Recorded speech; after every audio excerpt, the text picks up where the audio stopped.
श्री सत्यनारायण व्रत कथा। श्री सत्यनारायण व्रत किसी भी दिन किया जा सकता है, फिर भी हमारे देश में प्राय पूर्णमासी के दिन श्री सत्यनारायण की कथा करने का अधिक प्रचार है। प्रातःकाल इस व्रत को संकल्प लेकर दिन भर निराहार रहकर विष्णु भगवान का ध्यान और गुणगान करता रहे। सायंकाल स्नान करके पूजन की तैयारी करें। केले के खंभों और आम के पत्तों को वंदनवाओं से एक सुंदर मंडप बनाकर सुंदर चौकी पर भगवान की प्रतिमा को स्थापना करें। पास ही कलश, गणेश और नवग्रह की भी स्थापना करके षडोपचार से पूजन करके पश्चात दान पूर्वक कथा सुने। कथा। एक बार नेमशार्य में तपस्या करते शौकासी ऋषियों ने सूर्य जी से पूछा कि जिसके करने से मनुष्य मनोवांछित फल प्राप्त कर सकता है, ऐसा व्रत या तप कौन सा है। सूर्य जी ने कहा कि एक बार श्री नारद जी ने श्री विष्णु भगवान से ऐसा ही प्रश्न किया था। तब विष्णु भगवान ने उनके सामने जिस व्रत का वर्णन किया था वही मैं आपसे कहता हूँ। प्राचीन काल में काशीपुरी में एक अति निर्धन और दरिद्र ब्राह्मण रहता था। वह भूख और प्यास में व्याकुल और भटकता फिरता था। एक दिन उसकी दशा से व्यथित होकर विष्णु भगवान ने बुरे ब्राह्मण के रूप में प्रकट होकर ब्राह्मण को सत्यनारायण व्रत का विस्तार पूर्वक विधान बतलाया और अंतर्ध्यान हो गए। ब्राह्मण अपने मन में श्री सत्यनारायण व्रत करने की निश्चय करके घर लौट आया। इसी चिंता में उसे रात भर नींद नहीं आई। सवेरा होते ही वह सत्यनारायण के व्रत के संकल्प करते भिक्षा मांगने के लिए चल दिया। उस दिन ऐसे थोड़े ही परिश्रम से बहुत अधिक धन धान्य भिक्षा में प्राप्त हुआ। सायंकाल घर पहुंचकर उसने बड़ी श्रद्धा से श्री सत्यनारायण भगवान का विधि पूर्वक पूजन किया। भगवान सत्यदेव की कृपा से वह थोड़े ही दिनों में धनवान हो गया। जब तक जीवित रहा तब तक महीने के महीने श्री सत्यनारायण का व्रत और पूजन करता रहा। यह देश छोड़ने के बाद वह विष्णु लोक को गया। सूर्य जी पुनः बोले। एक दिन वह ब्राह्मण अपने बंधु बांधवों के साथ बैठे ध्यान मगन में श्री सत्यदेव की कथा सुन रहे थे। तभी भूख प्यास से व्याकुल एक लक्करारा वहां जा पहुंचा। वह भी भूख प्यास से भूलकर कथा सुनने बैठ गया। कथा के समाप्ति पर उसने प्रसाद ग्रहण किया और जल लिया। फिर उसने ब्राह्मण को इस कथा के बारे में पूछा तो उसने बताया कि यह सत्यनारायण जी का व्रत है जो मनोवांछित फल देने वाला है।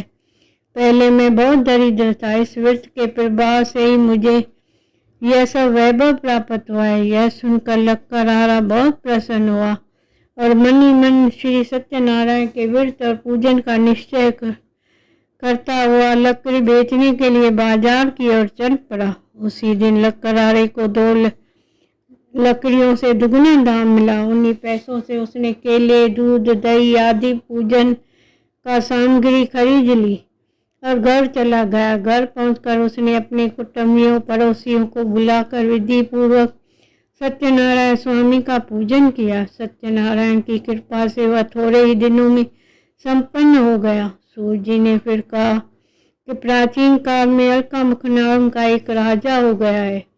वह और उसकी रानी दोनों बड़े धर्मिष्ठ थे। एक समय राजा रानी भद्रशिला नदी के किनारे श्री सत्यनारायण की कथा सुन रहे थे कि एक बनिया भी वहां आ पहुंचा। उसने रत्नों से भरी अपनी नौका को एक किनारे पर लगा दिया, स्वयं पूजा की जगह पर गया। वहां का चमत्कार देख उसने राजा को इसके बारे में पूछा। राजा ने बताया कि हम विष्णु भगवान का पूजन कर रहे हैं। यह व्रत सभी मनोकामनाओं को पूर्ण करने वाला है। राजा का वचन सुन प्रसाद पर धन बनिया अपने घर चला आया। घर पहुंचकर वह अपनी पत्नी से व्रत का सब वृत्तांत कहा। संकल्प किया कि मैं भी संतान होने पर यह व्रत करूंगा। उसकी पत्नी का नाम लीलावती था। सत्यदेव की कृपा से वह कुछ ही दिनों बाद गर्भवती हो गई। 10 महीने में पूरे होने पर उसने एक कन्या को जन्म दिया। कन्या का नाम कलावती रखा गया और वह चंद्रमा की कलाओं के समान नित्य प्रति बढ़ने लगी। एक दिन अवसर पाकर लीलावती ने अपने पति को सत्यदेह का व्रत करने की बात याद दिलाई तो उसने कहा कि मैं यह व्रत कन्या के विवाह के समय करूंगा। यह कहकर बनिया अपने कारोबार में लग गया। जब कन्या विवाह के योग्य हो गई तो उसने दूतों को द्वारा खोजकर कंचनपुर के नगर के एक बनिए के सुंदर सुशील और गुणवान बालक से उसका विवाह कर दिया। फिर भी बनिए ने सत्यनारायण का व्रत नहीं किया। इससे श्री सत्यनारायण अप्रसन्न हो गए। कुछ दिन बाद बनिया अपने दामाद को साथ लेकर समुद्र किनारे रत्नासार में व्यापार करने लगा। एक दिन रत्नासारपुर के राजा चंद्रकेतु के खजाने से चोरों को बहुत सा धन चुरा लिया। राजा के सिपाही चोरों का पीछा कर रहे थे। चोरों ने जब देखा कि सिपाहियों को बचना कठिन है तो उन्होंने राजकोष से चुराए हुए तमाम धन को एक जगह फेंक दिया और स्वयं भाग गए। वहीं बनिए का डेरा था। सिपाही चारों ओर ढूंढते हुए उसी जगह पहुंच गए और उन्होंने दोनों बनियों को चोर समझकर पकड़ लिया। राजा ने दोनों बनियों को जेल में डालने का आदेश दिया। उनका धन कोष में जमा कर दिया। श्री सत्यदेव के कोप से लीलावती और कलावती भी बड़े दुख से दिन काट रही थी। एक दिन कलावती भूख प्यास से व्याकुल होकर एक मंदिर में चली गई। वहां श्री सत्यनारायण की कथा हो रही थी। वहीं बैठकर उसने कथा सुनी। प्रसाद लेकर रात होने पर घर पहुंची। माता को देरी से कारण पूछने पर उसने सब व्रत की बात बता दी। उसकी बात सुनकर लीलावती को अपने पति की भूली हुई बात याद आ गई। उसने श्री सत्यदेव को व्रत का निश्चय किया। अपने बंधु बांधवों को बुलाकर श्रद्धा पूर्वक कथा सुनी।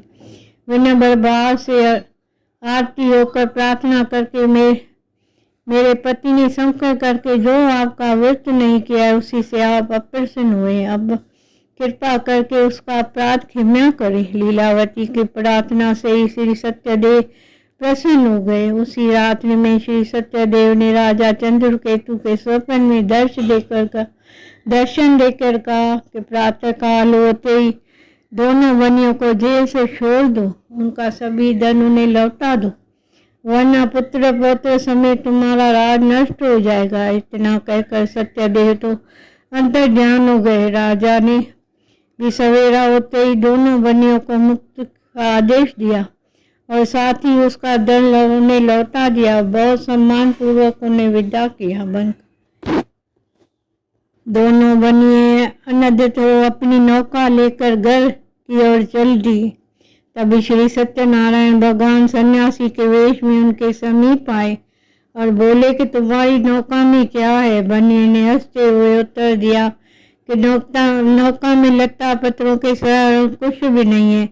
यह सुनकर दंडी स्वामी भगवान ने कहा, तुम्हारा वचन सत्य हो। स्वामी के चले जाने पर बनिए ने देखा कि नौका हल्की होकर ऊपर को उठ रही है। उसने बड़ा कौतूहल हुआ। देखा कि नौका में सचमुच ही लता पत्र भरे पड़े हैं। वह बेहोश होकर गिर पड़ा। किंतु दामाद ने कहा, इस प्रकार घबराने से कोई काम नहीं चलेगा। यह सब उन्हीं स्वामी का करामत है। चलकर उनसे प्रार्थना की जाए तो फिर वैसा ही हो जाएगा। दामाद की बात मानकर बनिया स्वामी के पास पहुंचकर उनके चरणों में गिर पड़ा और बार बार उनसे क्षमा मांग लगा। उनकी विनती प्रार्थना से भगवान ने प्रसन्न होकर उसे इच्छित वरदान दिया और स्वयं उसी जगह अंतर्ध्यान हो गए। बनियों के नाव के पास जाकर देखा तो वह धन रत्नों से भरपूर थी। तब उन्होंने वहीं से श्री सत्यदेव स्वामी का पूजन किया और कथा सुनी। फिर वह घर की ओर चल दिए। अपने नगर के समीप पहुंचकर बनिए ने लीलावती के पास अपने आने का समाचार भेजा। लीलावती उसी समय सत्यनारायण स्वामी की कथा सुन रही थी। उसने अपनी पुत्री कलावती से कहा कि तुम्हारे पति और पिता आ गए हैं। मैं उनके स्वागत के लिए चलती हूँ। तुम भी प्रसाद लेकर शीघ्र ही नदी के तट पर पहुंच जाना। कलावती प्रसन्नता के कारण इतनी मुग्ध हो गई कि वह कथा का प्रसाद लेना ही भूल गई और तुरंत ही नदी के तट की ओर दौड़ पड़ी। वह ज्यों ही नदी के किनारे पहुंची त्यों ही उसके पति समेत नौका समेत जल में डूब गए। यह देख बनिया हाहाकार करके छाती पीटने लगा। लीलावती भी दामाद के शोक में विलाप करने लगी और कलावती अपने पति की खराउ लेकर सती होने की उद्यत हुई। तभी आकाशवाणी हुई कि हे वंक, तेरी कन्या सत्यनारायण स्वामी का प्रसाद का निरादर करके पति से मिलने के लिए आतुर होकर दौड़ी आई है। यदि वह प्रसाद लेकर फिर जाए तो उसका पति जी उठेगा। यह सुनकर कलावती घर की ओर दौड़ गई। श्री सत्यनारायण स्वामी का प्रसाद लेकर नदी के किनारे आई तो क्या देखती है कि उसके पति समेत नौका जल पर तैर रही है। वह देख बनिया भी प्रसन्न हुआ, अपने घर पहुंच गया। वह जब तक जीवित रहा तब तक श्री सत्यनारायण स्वामी का व्रत करता, श्रद्धापूर्वक कथा सुनता रहा। उसके पश्चात सूजी बोले, एक समय तंगदेव नाले राजा शिकार खेलने के लिए वन में गया हुआ था।